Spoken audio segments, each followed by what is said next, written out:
আল্লাহ তোমার জন্য স্বস্তি ও রাহাত নিয়ে আসবেন, এই আশাটা কখনোই হারিয়ে ফেলো না। কারণ যারা আল্লাহর রহমতের আশা ছেড়ে দেয় তারা আসলে অবিশ্বাসী।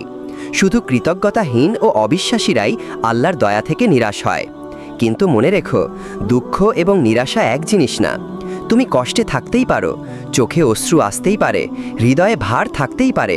এটা মানবিক, এটাই ইমানদারির পরিচয়। তবে ঠিক এই সময়েই শয়তান আসে।